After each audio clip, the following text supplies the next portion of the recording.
Alright, let's formally begin with the class today. आज की class का ऑब्जेक्टिव है इंशाल्लाह कि नया टॉपिक सिमिलैरिटी एंड कॉन्ग्रुएंसी, उसका स्टार्ट लेंगे। अच्छा, यूनिट 7 बी जो हमारे पास पेपर्स में है उसमें दो एरियाज है। सिमिलैरिटी एंड कॉन्ग्रुएंसी एक एरिया है और एक सिमेट्री। तो सिमेट्री के सवाल जो अभी हैं अभी हम नहीं करेंगे, सिमेट्री हम बाद में देखेंगे। सबसे पहला हमारा ऑब्जेक्टिव है कि हम कॉन्ग्रुएंट एंड सिमिलर ट्रायंगल्स की एक्सप्लेनेशन को मुकम्मल करें। तो सबसे पहले कॉन्ग्रुएंट सिमिलर ट्रायंगल्स के एक्सप्लेनेशन करेंगे, उसके बाद उसके सवालात आहिस्ता आहिस्ता करेंगे। जब पूरा सिमिलैरिटी एंड कॉन्ग्रुएंसी प्रॉपर तरीके से डील हो जाएगा तो उसके बाद इंशाल्लाह फिर हम सिमेट्री को डील करेंगे। तो कॉन्ग्रुएंट एंड सिमिलर ट्रायंगल्स के हवाले से सबसे पहली चीज है कॉन्ग्रुएंट ट्रायंगल्स। कॉन्ग्रुएंट ट्रायंगल्स क्या होते हैं, कितने उसके टेस्ट हैं, सारी इंफॉर्मेशन आपकी स्क्रीन पे आ रही है। पहले प्रॉपर तरीके से उसको कॉपी कर लें, इसके बाद वन बाय वन हर चीज इंशाल्लाह समझाता हूँ। कॉपी कर लें फिर इंशाल्लाह मुझे बता दें चैट बॉक्स में।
अच्छा बेटा चलिए स्टार्ट लेते हैं। तो कॉन्ग्रुएंट ट्रायंगल्स सबसे पहले हमारा टारगेट है कॉन्ग्रुएंट ट्रायंगल्स। कॉन्ग्रुएंट ट्रायंगल्स क्या होते हैं? अच्छा कॉन्ग्रुएंट मैंने लफ्ज सिर्फ ट्रायंगल के साथ लगाया है, लेकिन आपने याद रखना है कि कभी लिखा हो congruent shapes, let suppose congruent polygon या कॉन्ग्रुएंट पेंटागन, तो कॉन्ग्रुएंट का मतलब होता है एग्जैक्टली सेम। कॉन्ग्रुएंट का लफ्ज जब इस्तेमाल होगा इसका मतलब होगा एग्जैक्टली सेम, तमाम साइड्स भी इक्वल, तमाम एंगल्स भी इक्वल। तो कभी भी कॉन्ग्रुएंट पेंटागन हो, कॉन्ग्रुएंट हेक्सागन हो, कॉन्ग्रुएंट ट्रेपीजियम हो, जब कॉन्ग्रुएंट का लफ्ज आ जाएगा इसका मतलब ऐसे शेप्स की बात हो रही है जो एग्जैक्टली सेम है, जिनकी तमाम साइड्स और तमाम एंगल्स इक्वल हैं। लेकिन अभी खास कर क्योंकि एग्जामिनेशन में कॉन्ग्रुएंट ट्रायंगल्स प्रूफ करने का पूछता है, साबित करने का कहता है कि साबित करो ट्रायंगल्स कॉन्ग्रुएंट है, लिहाजा मैंने खास कॉन्ग्रुएंट ट्रायंगल्स को टारगेट किया है। जबकि ये लफ्ज कॉन्ग्रुएंट किसी के साथ भी लगेगा तो ये वैलिड है, और ये आपको अक्सर और बेशतर इस्तेमाल भी होता है। हमने पॉलीगॉन में भी देखा था कि congruent regular polygon is attached to original polygon, तो उसमें हमने ये कॉन्सेप्ट लिंक किए थे। तो कॉन्ग्रुएंट ट्रायंगल्स के हवाले से यहाँ गुफ्तगू शुरू करते हैं। एक ट्रायंगल में कुल मिला के कितनी मेजरमेंट्स होती हैं? अगर हम बात करें तो एक ट्रायंगल में कुल मिला के कितनी मेजरमेंट्स होती हैं? तो आप बोलेंगे सर ट्रायंगल में 3 साइड्स होती हैं और 3 एंगल्स होते हैं। वेरी गुड, 6 मेजरमेंट्स होती हैं एक ट्रायंगल में, 3 साइड्स होती हैं, 3 लेंथ्स होती हैं और 3 एंगल्स होते हैं। तो अब अगर मैं पहले ट्रायंगल की बात करूं तो पहले ट्रायंगल के 6 मेजरमेंट्स, दूसरे ट्रायंगल की 6 मेजरमेंट्स, तो 6 मेजरमेंट्स यहां, 6 यहां। तो अब मैं 12 मेजरमेंट्स कहूं या 6 पेयर्स कह लूं, मतलब 3 पेयर्स लेंथ्स के और 3 पेयर्स एंगल्स के। इसका मतलब 2 ट्रायंगल्स अगर कॉन्ग्रुएंट हैं तो उनका शेप भी सेम है, साइज भी सेम है, और कुल मिला के कितनी मेजरमेंट्स उनकी बराबर है? तो यहां मैंने लिखा है 6 पेयर्स ऑफ इक्वल मेजरमेंट्स। कुल मिला के there are 6 pairs of equal measurements. और फिर वो 6 पेयर्स कौन से हैं उसकी वजाहत नीचे लिखी है, all corresponding angles are equal. इसके 3 एंगल्स, इसके 3 एंगल्स, तो इसका एक एंगल इस वाले एंगल से बराबर है। जैसे अगर मैं आपको ट्रायंगल दिखाऊं तो आप देख सकते हैं ट्रायंगल एबीसी और ट्रायंगल पीक्यूआर। ट्रायंगल एबीसी का जो एंगल ए है वो ट्रायंगल पीक्यूआर के एंगल पी के बराबर है। अगर ये जुमला एग्जामिनर मुझे बता दे, ये जो मैंने लिखा हुआ है triangle ABC is congruent to triangle PQR, अगर ये जुमला एग्जामिनर मेरे सामने पेश कर दे तो इसका मतलब क्या है? नॉर्मली इक्वल्स टू का साइन हम फॉलो करते हैं, ये वाला जो साइन होता है ये इक्वल्स टू का साइन होता है। लेकिन आज हम समझ लें कि जब ये 3 लाइनें बनी होंगी इसका मतलब कॉन्ग्रुएंसी की बात हो रही है। तो जब लिखा हुआ है ट्रायंगल एबीसी और साथ 3 लाइनें बनी हुई हैं, इसका मतलब triangle ABC is congruent to triangle PQR. Triangle ABC is congruent to triangle PQR. तो अगर एग्जामिनर कभी किसी सवाल में ये लिख कर दे दे कि triangle ABC is congruent to triangle PQR, तो मैं समझ जाऊंगा कि there are 6 pairs of equal measurements. इन दोनों ट्रायंगल्स का शेप तो है ही सेम, जाहिर सी बात है ट्रायंगल है, और इनका साइज सेम है, और इनके अंदर 6 पेयर्स ऑफ इक्वल मेजरमेंट्स हैं। तो अब मैं आपके सामने कह रहा हूं कि अगर एबीसी पीक्यूआर के कॉन्ग्रुएंट है तो आप नाम फॉलो करें और नाम के हिसाब से ये 6 मेजरमेंट्स डिसाइड करते हैं। अच्छा, कुछ बच्चे डायग्राम से देखकर बताते हैं कि कौन सी साइड्स बराबर है, तो डायग्राम से देखकर बताना चाहें बता सकते हैं, लेकिन ज्यादा बेहतर और ज्यादा कन्वीनियंट ये है कि जब कॉन्ग्रुएंट ट्रायंगल साबित करने हो तो नाम का इस्तेमाल किया जाए जिन नामों को एग्जामिनर ने फोकस किया है। अभी मैं जनरल बातें करूंगा, हर बात समझ आए जरूरी नहीं है। सवालात के साथ इंशाल्लाह कॉन्सेप्ट बनेगा, सवाल के साथ इंशाल्लाह आपके कॉन्सेप्ट में एनहांसमेंट आएगी। तो यहां मैं एक बात कर रहा हूं, नाम बड़ा इंपॉर्टेंट है क्योंकि सारे काम नाम से होते हैं। नाम बड़ा इंपॉर्टेंट है क्योंकि सारी प्रूविंग नाम के जरिए ही होती है, चाहे कॉन्ग्रुएंट की प्रूविंग हो चाहे सिमिलर की प्रूविंग हो, नाम के जरिए होती है। तो अब अगर एग्जामिनर ने कह दिया ए बी सी और पी क्यू आर कॉन्ग्रुएंट है, तो अब सुने मैं क्या किस तरह नाम का इस्तेमाल करता हूं। मैं कह रहा हूं ए बी बराबर होगा पी क्यू के, क्योंकि A B first two letters हैं और यहाँ पर first two letters P Q है, लिहाजा फर्स्ट टू लेटर्स के बराबर होंगे। तो मैं कहूंगा A B equal to P Q. देख सकते हैं पहला फैक्ट यही है, A B is equal to P Q. फिर दूसरा fact, BC is equal to QR। BC वाली लाइन जो है, BC वाली जो साइड है वो QR वाली साइड के बराबर है। और फिर तीसरा fact, AC is equal to PR। AC जो है PR के बराबर है। सही है। ये 3 पेयर्स ऑफ मेजरमेंट्स हमने लिख दी जो लेंथ्स के हवाले से है। फिर जो बाकी 3 मेजरमेंट्स है वो एंगल्स के हवाले से है। तो अब मैं सबसे पहले बात करना चाह रहा हूं एंगल ए की। लेट सपोज मैं सबसे पहले बात करना चाह रहा हूं एंगल ए की। तो याद रखें जब एंगल की बात होती है तो एंगल जिस एंगल की हम बात करना चाहते हैं वो एंगल कहां आता है? वो एंगल बीच में आता है। जिस एंगल की हम बात करना चाह रहे हैं वो एंगल कहां आता है?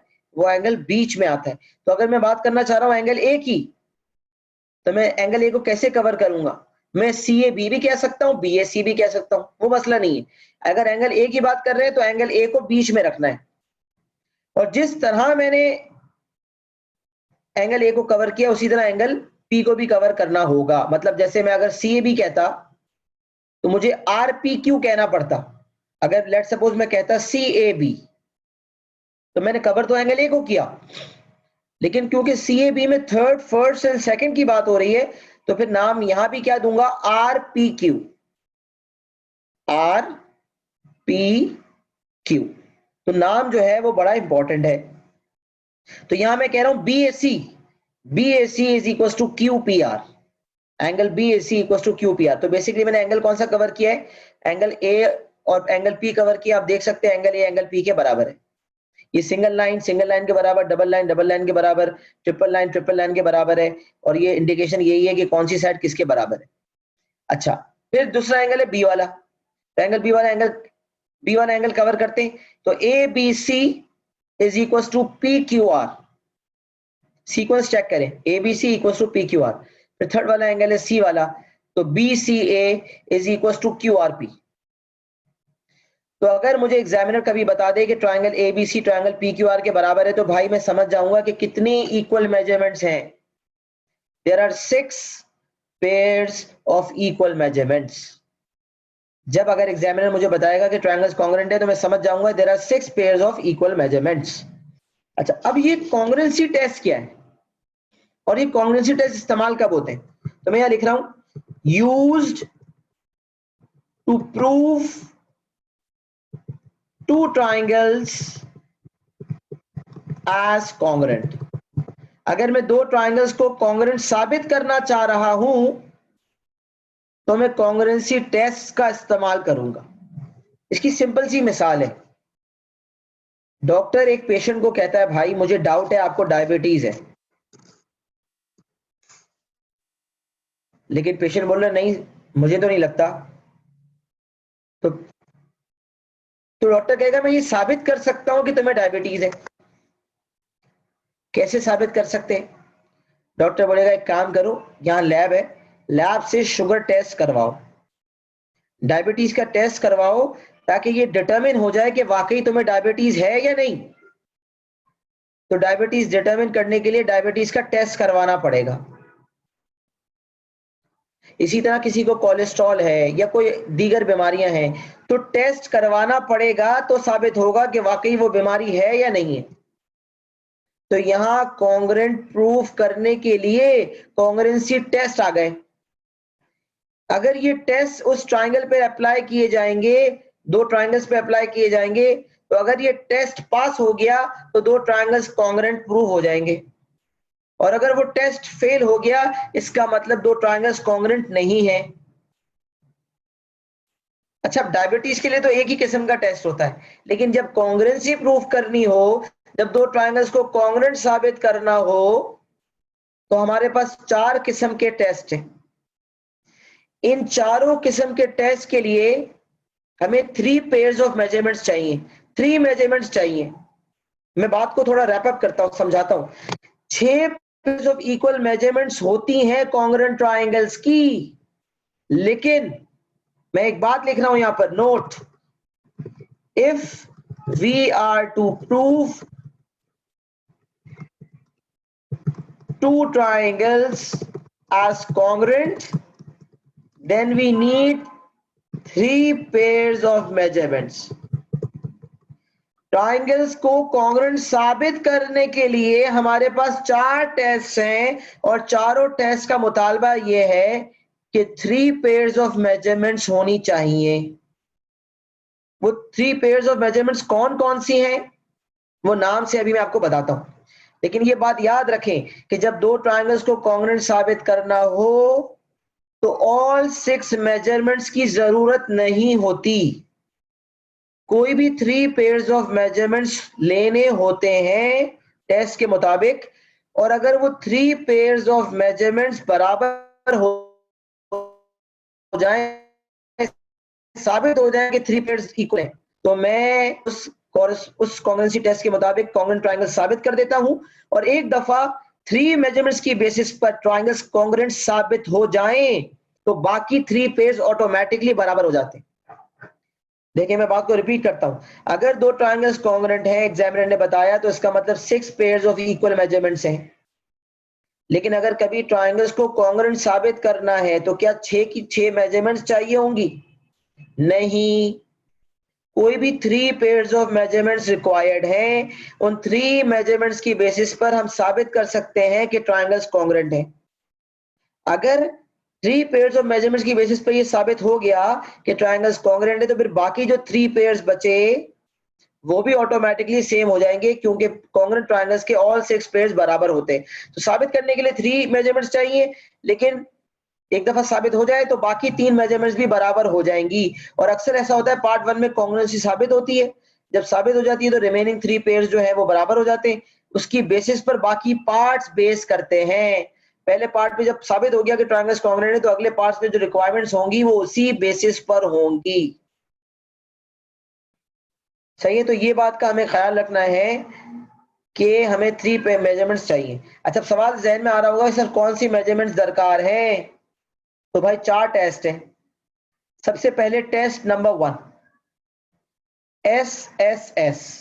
अगर पहला टेस्ट की बात की जाए SSS, अगर हमें एग्जामिनर 2 ट्राइंगल्स दे दे, अगर हमें एग्जामिनर 2 ट्राइंगल्स दे दे और बोले साबित करो कि क्या ये ट्राइंगल्स कॉन्ग्रुएंट हैं, तो आप पहले टेस्ट के मुताबिक ये देख रहे हैं क्या दोनों ट्राइंगल्स की तीनों साइड्स बराबर हैं। जो 3 पेयर्स ऑफ मेजरमेंट्स इस केस में है वो ये देखना है कि क्या तीनों साइड्स बराबर हैं। तो अब मैं आपके सामने एग्जांपल रख रहा हूं तो आपको बात समझाता हूं इंशाल्लाह। चले, एक ट्राइंगल है ABC और एक ट्राइंगल है PQR। 3 सेंटीमीटर, 4 सेंटीमीटर, 5 सेंटीमीटर, और यहां पर 3 सेंटीमीटर, 4 सेंटीमीटर और 5 सेंटीमीटर। अब सबसे पहली चीज, एग्जामिनर जब भी प्रूफ करने का कहेगा तो नाम देगा, या अगर हमसे लेट सपोज नाम पूछा जाता है कि बताओ क्या ये 2 ट्रायंगल्स कॉन्ग्रुएंट है और नाम बताओ ट्रायंगल्स जो कॉन्ग्रुएंट है उनका, तो नाम कैसे देंगे? नाम ऐसे दिए जाते हैं, हम कहेंगे AC is equal to QR। अच्छा, प्रूफ करने के लिए वैसे नाम वो देता है, तो नाम किस तरह देगा आप देखें, सीक्वेंस चेक करें 3 4 5, ये ना देखें अल्फाबेटिकल ऑर्डर ABC और PQR कॉन्ग्रुएंट होंगे। लकीर के फकीर बन के triangle ABC congruent to triangle PQR मत लिखें, देखिए कि कौन सी साइड कॉरेस्पॉन्डिंग है। AC के कॉरेस्पॉन्डिंग QR है, तो अगर मैं नाम दे रहा हूं ABC, ट्रायंगल ABC दे रहा हूं, तो AB के कॉरेस्पॉन्डिंग साइड है PQ, और ABC में पहले AB आ रहा है फिर BC आ रहा है, पहले 5 आ रहा है फिर 4 आ रहा है। तो अगर मैं PQR दूंगा तो 5 आएगा फिर 3 आएगा, तो नाम में तो गड़बड़ हो गई। जैसे यहाँ ABC है, यहाँ पर QPR फॉलो होगा।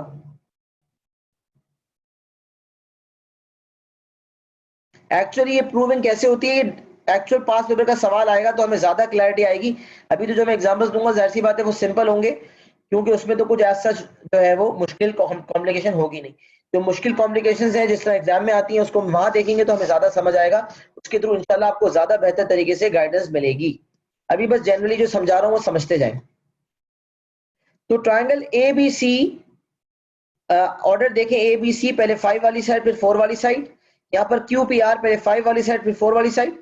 तो ABC is congruent to QPR, triangle ABC is congruent to triangle QPR।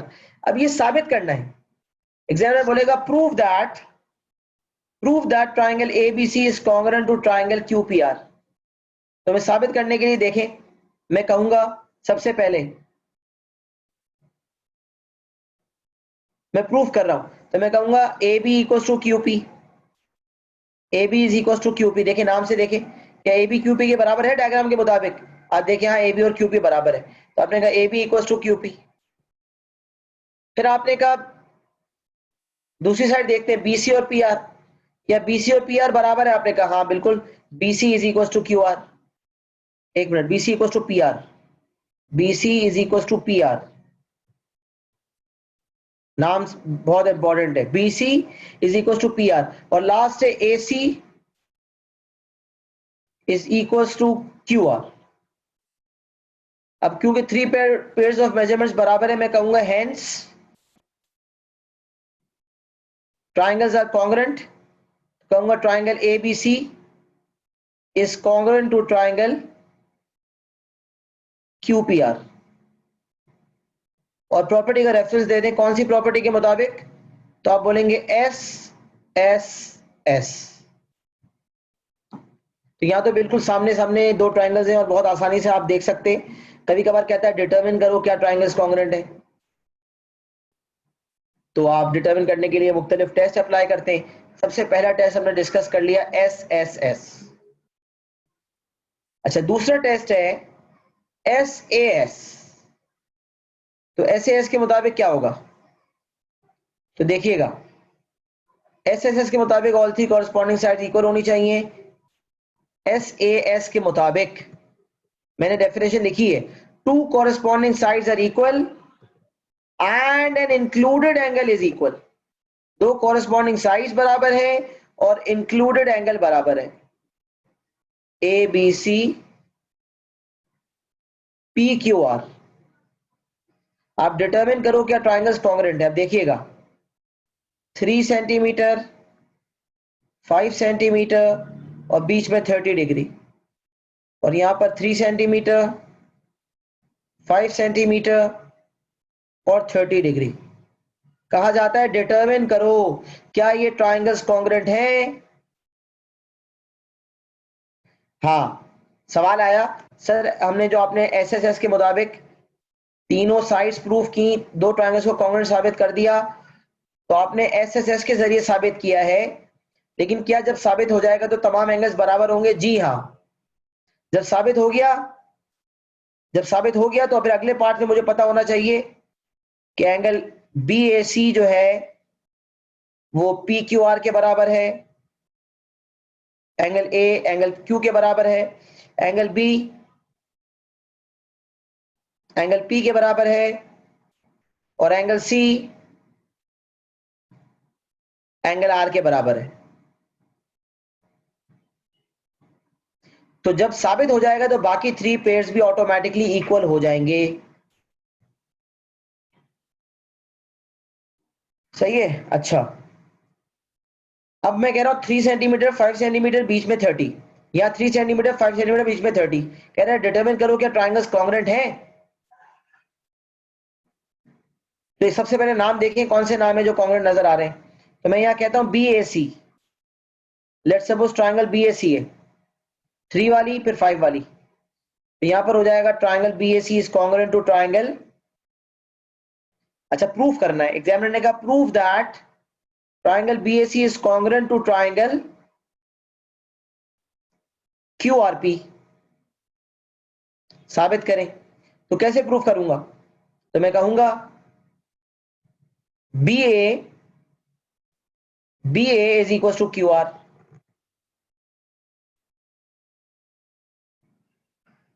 फिर AC is equal to RP।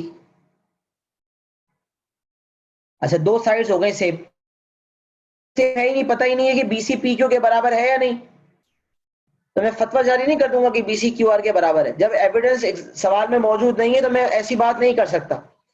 तो अब मैं कहूंगा कौन सा एंगल बराबर है। देखिए आप, एंगल A, तो BA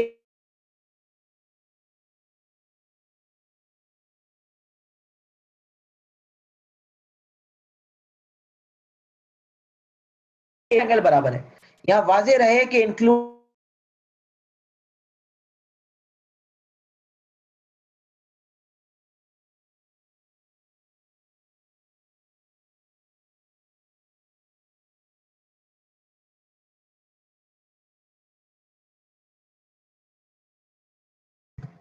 किसी डिस्टरबेंस की वजह से जो है वो शायद नेट का इशू आया था, जिसकी वजह से क्लास डिस्कनेक्ट हो गई थी। तो मैं जो बात कर रहा था उसको रिपीट कर देता हूं। अगर मुझे प्रूफ करना है ट्राइंगल बीएसी और क्यूआरपी को कॉन्ग्रुएंट, तो आप ट्राइंगल को अगर ऑब्जर्व करें तो बी ए बराबर है क्यू आर के, नाम से भी आप देख सकते हैं B A is equal to Q R, A C is equal to R P, और बी सी और क्यू पी बराबर नहीं है क्योंकि यहां पर कोई सवाल में एविडेंस नहीं है। हम खुद से नहीं कह सकते, जब तक हमें सवाल में एविडेंस ना मिले हम कोई ऐसी बात जो है वो कहने की पोजीशन में नहीं होते। जब हमने दो साइड सेम कह दी, अब एंगल बराबर कौन सा वाला है, तो हम कहेंगे B A C is equal to Q R P. B A C is equal to Q R P. जब हमने दो साइड और एक इंक्लूडेड एंगल को बराबर साबित कर दिया, तो साइड एंगल साइड के मुताबिक ये कॉन्ग्रुएंट प्रूव हो गए। अच्छा, यहां पर कुछ बच्चों को कंफ्यूजन होती है कि इंक्लूडेड एंगल कौन सा है। याद रखें, इंक्लूडेड एंगल वो होता है जो दो साइड्स हैं, जो दो साइड्स हैं उनके दरमियान वाला जो एंगल है उसे इंक्लूडेड एंगल कहते हैं। जो दो गिवन साइड्स हैं उसके बीच वाला जो एंगल है उसको इंक्लूडेड कहते हैं। उसके अलावा जो बाकी दो एंगल्स हैं वो नॉन इंक्लूडेड एंगल्स कहलाते हैं। तो ये वाला जो टेस्ट है ये सिर्फ और सिर्फ तब वैलिड है जब दो साइड्स और उनके बीच का एंगल बराबर हो, two sides and an included angle equal. तो यहां पर यही सिनेरियो है, 3 और 5 वाली साइड बराबर है, उनके बीच का एंगल 30 जो है इंक्लूडेड एंगल है वो बराबर है। तो मैं कहूंगा hence triangle BAC is congruent to triangle QRP, और रेफरेंस दे दूंगा SAS। तो ये सेकंड टेस्ट के मुताबिक जो है, अगर ट्रायंगल्स को कभी कॉन्ग्रुएंट साबित करना होगा तो कैसे करेंगे, ये बात भी मैंने आपके सामने मेंशन कर दी। दोनों एग्जांपल फटाफट कॉपी कर लें तो मैं फिर AAS और RHS समझाता हूं।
अच्छा जी, अब जो है बाकी दो टेस्ट के हवाले से भी एग्जांपल्स देख लेते हैं।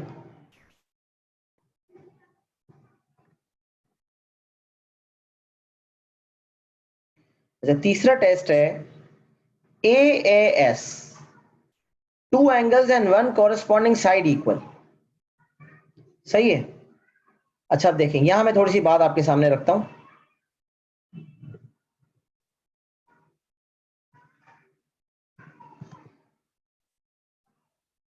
दो ट्राइंगल्स हैं, एक है ट्राइंगल ABC और एक है ट्राइंगल PQR। इस ट्राइंगल का एंगल 30 डिग्री और 80 डिग्री है। इस ट्राइंगल का एंगल जो है वो 80 है और 30 है, और एक साइड यहां पर 5 सेंटीमीटर है और यहां भी एक साइड 5 सेंटीमीटर है। बोले डिटरमिन करो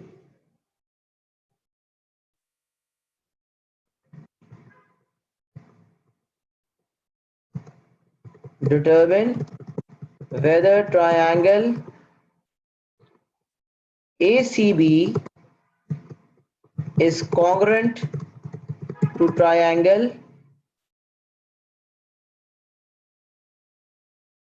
PQR. Determine whether triangle ACB is congruent to triangle PQR. Determine करें क्या ये दो ट्राइंगल्स कॉन्ग्रुएंट हैं या नहीं है। तो कैसे डिटरमिन कर सकते हैं? तो हम बोलेंगे, नाम से देखना है, हमें नाम से देखना है। हम कहेंगे कि एंगल, देखिए ट्राइंगल ACB और ट्राइंगल PQR की बात हो रही है। तो अगर हम देखें, हम कहेंगे एंगल CAB जो है QPR के बराबर है, सही है। फिर एंगल ACB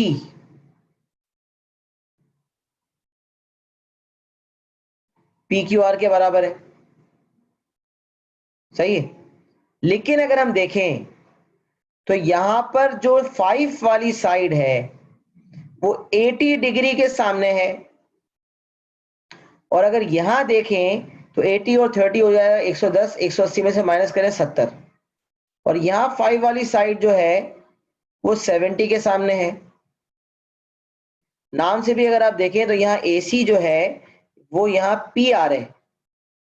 तो AC और PR नाम की सीक्वेंस चेक करें, यहां नाम की सीक्वेंस है फर्स्ट 2 लेटर्स और यहां नाम की सीक्वेंस है फर्स्ट एंड थर्ड लेटर। तो क्या किसी भी हिसाब से आपको ये लग रहा है कि AC और PR बराबर हैं? बराबर तो है, लेकिन AC के कॉरेस्पॉन्डिंग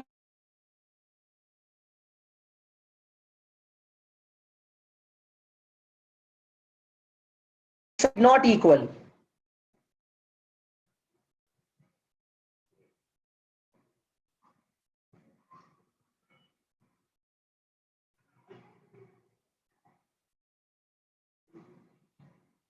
AC जो है वो PQ के बराबर नहीं है, AC PQ के बराबर नहीं है, AC PR के बराबर है, लेकिन PR जो है वो कॉरेस्पॉन्डिंग साइड नहीं है।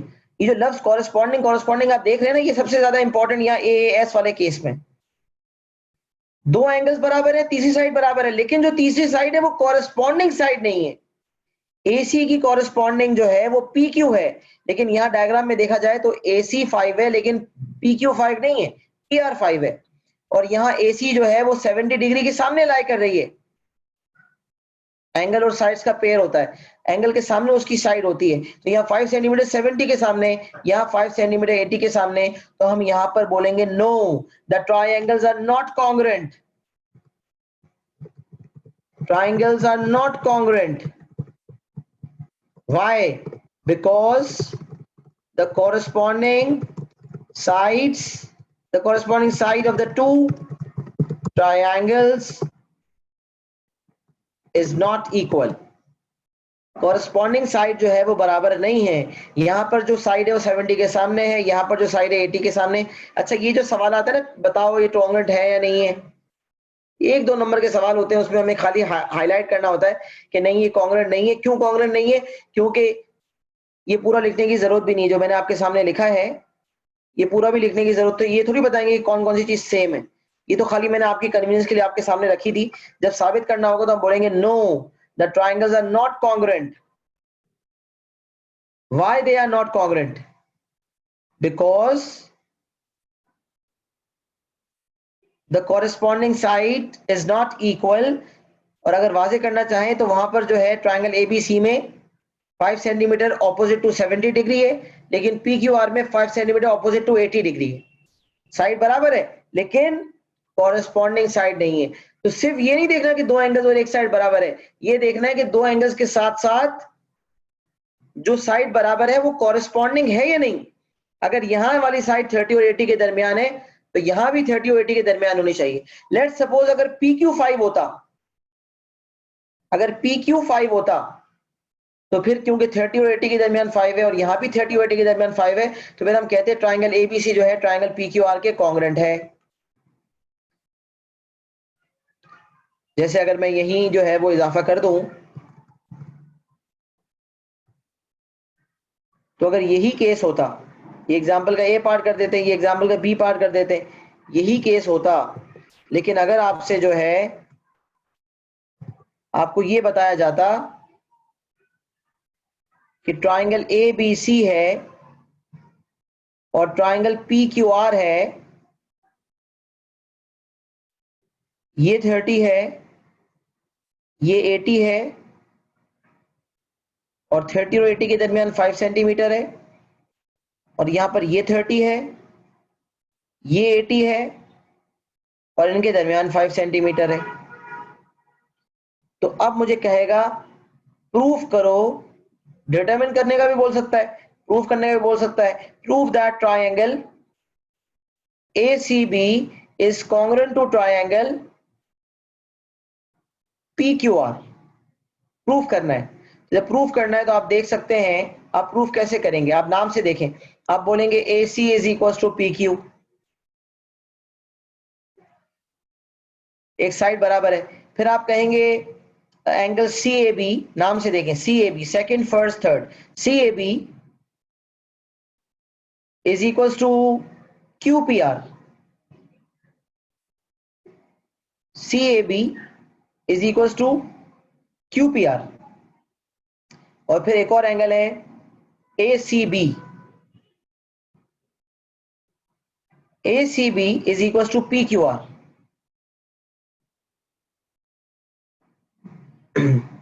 तो अब इसकी बेसिस पर आप कहेंगे कि triangle, hence triangle ACB is congruent to triangle PQR, और रेफरेंस क्या है AAS, क्योंकि यहां भी 30 और 80 के दरमियान 5 है, यहां भी 30 और 80 के दरमियान 5 है, लिहाजा मैं ये कह सकता हूं कि जो साइड्स इक्वल है वो कॉरेस्पॉन्डिंग साइड्स है। तो कॉरेस्पॉन्डिंग साइड्स का इक्वल होना जरूरी है, जो साइड्स बराबर हैं वो कॉरेस्पॉन्डिंग होनी चाहिए, ये बात जरूरी है, सही है। तो यहां पर हमने कह दिया कि AAS प्रॉपर्टी के मुताबिक दो ट्राइंगल्स कॉन्ग्रुएंट है। अच्छा, अब लास्ट केस जो है वो हमारा रह गया RHS, कॉन्ग्रुएंसी का लास्ट टेस्ट रह गया, वो है RHS, उसको यहां फिट कर लेते।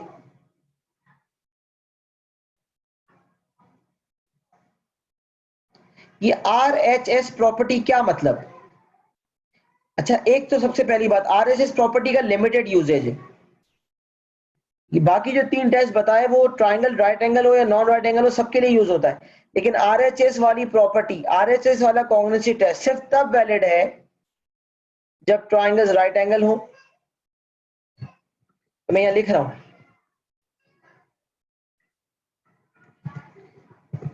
only valid when two triangles are right angle triangles। तो लिमिटेड यूजेज हो गया, ट्राइंगल्स का राइट एंगल होना शर्त हो गया, अगर ट्राइंगल्स राइट एंगल हैं तो कॉन्ग्रुएंट होंगे, राइट एंगल नहीं है तो कॉन्ग्रुएंट नहीं होंगे, मतलब RHS नहीं लगेगा, sorry my bad, RHS property सिर्फ तब लगेगी जब दो ट्राइंगल्स राइट एंगल है, अगर राइट एंगल नहीं होंगे तो फिर RHS के मुताबिक साबित नहीं कर सकते, SSS SAS या AAS के मुताबिक साबित कर सकते हैं। अच्छा, अब यहां पे RHS का फुल फॉर्म क्या है, तो R stands for right angle triangle, triangles का राइट एंगल होना जरूरी, H का मतलब हाइपोटेनस उनकी सेम होनी चाहिए, और फिर S का मतलब साइड सेम होनी चाहिए, एनी वन साइड। तो यहां भी मैंने डिस्क्रिप्शन में लिखा हुआ था आरएचएस का मतलब in a right angle triangle hypotenuse and any one side must be equal. तो ट्राइंगल्स राइट एंगल होने चाहिए, नंबर वन, उनकी हाइपोटेन्यूज सेम होनी चाहिए, नंबर टू, एंड उनकी कोई भी एक साइड बराबर होनी चाहिए। सर 3 मेजरमेंट्स चाहिए होती हैं, आप तो 2 मेजरमेंट्स की बात कर रहे हैं बेटा, मैं 2 की बात नहीं कर रहा, 3 की बात कर रहा हूं, क्योंकि अगर ट्राइंगल राइट एंगल है तो एक मेजरमेंट तो 90 डिग्री होती है। तो मतलब दो ट्राइंगल्स के, अच्छा जरूरी नहीं है कि राइट एंगल हो तो सिर्फ आरएचएस ही लग सकता है, राइट एंगल ट्राइंगल होगा तो सिर्फ आरएचएस के जरिए ही साबित कर सकते हैं और कोई पॉसिबिलिटी नहीं है भाई, ऐसा नहीं है। अगर राइट एंगल ट्राइंगल है तो भी एस ए एस के मुताबिक साबित कर सकते हैं, ए एस के मुताबिक साबित कर सकते हैं, एस एस एस के मुताबिक साबित कर सकते हैं। लेकिन अगर राइट एंगल ट्राइंगल है तो आरएचएस के जरिए भी साबित करने की पॉसिबिलिटी उस सवाल में हो सकती है। राइट एंगल ट्राइंगल का मतलब ये नहीं है कि आरएचएस से ही साबित होगा, आरएचएस लग सकता है और लग हो सकता है ना लगे, कोई और लगे। तो राइट एंगल ट्राइंगल में भी दूसरे टेस्ट लग सकते हैं, ऐसा नहीं है, फर्ज नहीं है कि सिर्फ आरएचएस ही लगेगा। तो मैं आपके सामने एग्जांपल रखता हूं ताकि आपको बात थोड़ी सी क्लियर हो जाए। अब एक ट्राइंगल राइट एंगल है,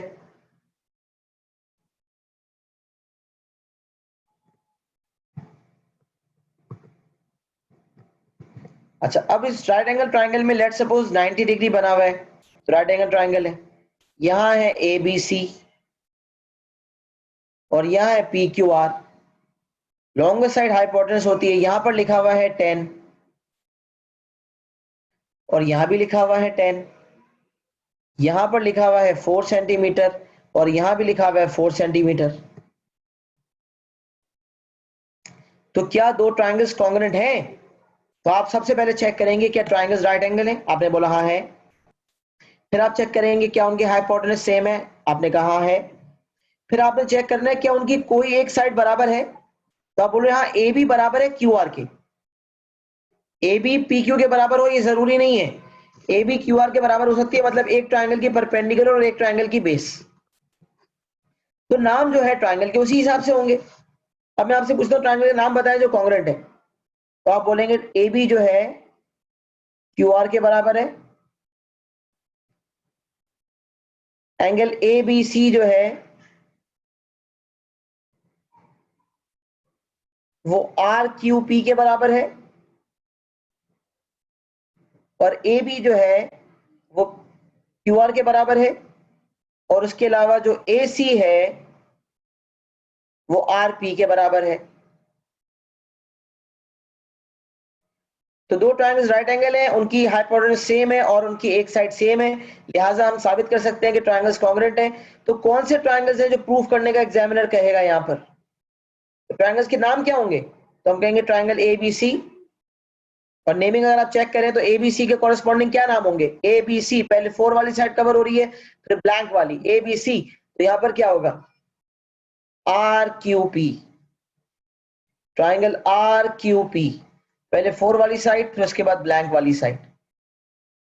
अच्छा यहाँ एक और बात आप लिख सकते हैं, क्योंकि ए बी और ए सी बराबर हैं तो पाइथागोरस थ्योरम के मुताबिक, पाइथागोरस थ्योरम कहता है कि जब दो साइड्स हो तीसरी आ सकती है, पाइथागोरस थ्योरम के मुताबिक दो साइड्स अगर बराबर हैं तो ऑटोमेटिकली तीसरी साइड भी बराबर होगी, और जब तीसरी साइड बराबर हो जाएगी तो फिर एस एस एस प्रॉपर्टी के मुताबिक दोनों ट्राइंगल्स जो हैं वो कॉन्ग्रुएंट साबित हो सकते हैं।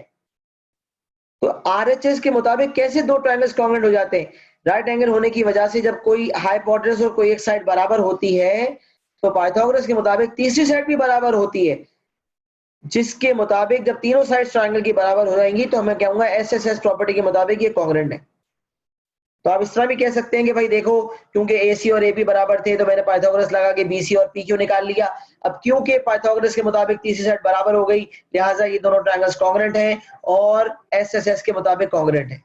लेकिन अगर आप इतनी लंबी ख्वारी नहीं करना चाहते, पाइथागोरस थ्योरम का रेफरेंस नहीं देना चाहते, तो आप कहेंगे क्योंकि ये दो ट्रायंगल्स राइट एंगल हैं, A B C is equal to R Q P is equal to 90 degree, right angle है और हाइपोटेन्यूज और एक साइड सेम है, hence triangle ABC is congruent to triangle RQP। अच्छा, लिमिटेड यूजेज है RHS का, लेकिन मैंने इसको डिटेल में समझा दिया ताकि आपको किसी किस्म की कंफ्यूजन ना हो। ब्रैकेट में रेफरेंस दे दिया आरएचएस, लेकिन जहां आरएचएस लग रहा है वहां भी अगर आप पाइथागोरस थ्योरम का रेफरेंस देके ऐसे साबित करना चाहें तो कर सकते हैं, बस थोड़ी लंबी गुफ्तगू हो जाएगी और थोड़ी लंबी डिस्क्रिप्शन आपने देनी पड़ेगी, बाकी तो कोई ऐसा इशू नहीं है।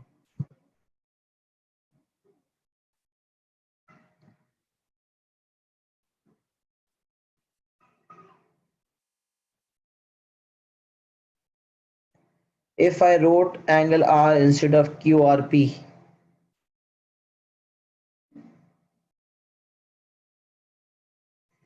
would my marks be deducted? अच्छा देखें, यहाँ डिडक्शन की केसेस क्या हैं, डिडक्शन कैसे हो सकती है, तो मैं यहाँ आपको थोड़ा सा एग्जांपल के जरिए समझाता हूँ। लेट्स सपोज ये एक ट्राइंगल है और इस ट्राइंगल की एक साइड है,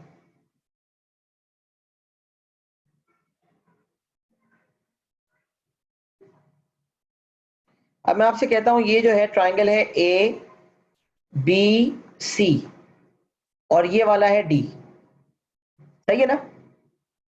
अब मुझे कोई कहता है एंगल सी, मुझे कोई कहता है एंगल सी, तो मेरे जहन में कंफ्यूजन आ जाएगी।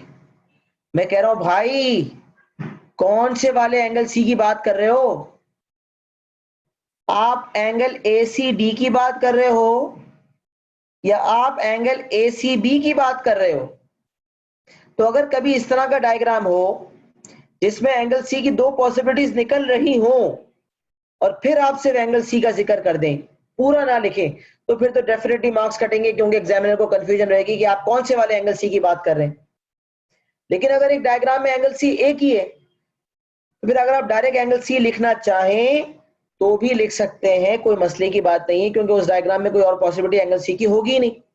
लेकिन अगर जैसे इस केस में मल्टीपल पॉसिबिलिटीज हैं तो आपको स्पेसिफाई करना है कि क्या आप ए सी डी की बात कर रहे हैं या आप ए सी बी की बात कर रहे हैं, क्योंकि ए सी डी और ए सी बी यकीनन मुख्तलिफ होंगे। लेट्स सपोज अगर एक 70 डिग्री है तो एक 110 डिग्री होगा। तो अगर मल्टीपल पॉसिबिलिटीज है तो फिर आपने पूरा नाम देना है, वरना आप सिंगल भी बात कर सकते हैं। इसीलिए हम प्रैक्टिस बच्चों की यही बनवाते हैं कि पूरा नाम दो, ताकि किसी किस्म की कंफ्यूजन एग्जामिनेशन में ना आए। क्या सवाल का जवाब मिल गया, क्लैरिटी आ गई?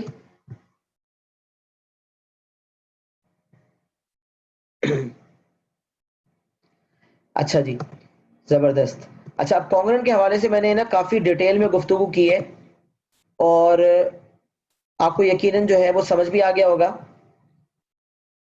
तो आज की क्लास में सिर्फ कॉन्ग्रेंट पे जो हमने जिक्र किया उसी तक स्टिक ऑन रहते हैं। आज कॉन्ग्रेंट हमने डिटेल में डिस्कस कर लिया। नेक्स्ट क्लास में इंशाल्लाह हम सिमिलर की गुफ्तगू करेंगे और भी उसके हवाले से जो डिफरेंट बातें हैं वो डिस्कस करेंगे और कोशिश करेंगे कि नेक्स्ट क्लास में इसकी एक्सप्लेनेशन को मुकम्मल करें, कोशिश पूरी होगी इंशाल्लाह। तो आज के लिए इंशाल्लाह कॉन्ग्रेंट ट्रायंगल्स तक ही रहते हैं। जितना कुछ कॉन्ग्रेंट ट्रायंगल्स के हवाले से आप लोगों ने आज सीखा उसको प्रॉपर तरीके से रिव्यू करके आइएगा इंशाल्लाह। तो फिर इंशाल्लाह मैं सिमिलरिटी की डिस्कशन नेक्स्ट क्लास में करूंगा। एक दफा एक्सप्लेनेशन मुकम्मल हो जाएगी तो फिर पास्ट पेपर्स की क्लासेस भी मैं आपको दूंगा, उसके बाद ही एक टॉपिक क्लियर होगा, क्योंकि इस टॉपिक में थोड़ी टेक्निकलिटी है। डायग्राम वाले सवाल में उमूमन बच्चे घबरा जाते हैं, तो मैं पहले प्रॉपर तरीके से आराम आराम से एक्सप्लेनेशन करवा रहा हूँ। लेकिन इसकी प्रॉपर लर्निंग याद रहे, प्रॉपर लर्निंग सिर्फ एक्सप्लेनेशन से नहीं होगी, प्रॉपर लर्निंग सवालात के साथ ही होगी। तो मैं एक्सप्लेनेशन के साथ साथ जब सवालात पे आऊंगा तो इसके सही कॉन्सेप्ट बनना शुरू होंगे। अगर आप कॉन्ग्रेंट के हवाले से कुछ सवालात दिए हुए हैं वो ट्राई करना चाहते हैं तो ट्राई कर सकते हैं, मुझे कोई मसला नहीं है। लेकिन मैं जब पास पेपर्स पे आऊंगा तो मैं तभी आऊंगा जब मैं पूरी एक्सप्लेनेशन मुकम्मल कर दूंगा। तो अब जितना मैंने आज डिस्कस किया उसको प्रॉपर तरीके से रिटेन रख के नेक्स्ट क्लास में आइएगा इंशाल्लाह। आज के लिए इतना ही रखते हैं, मिलते हैं इंशाल्लाह अगली क्लास में। अपना बहुत ख्याल रखिएगा, अल्लाह हाफिज।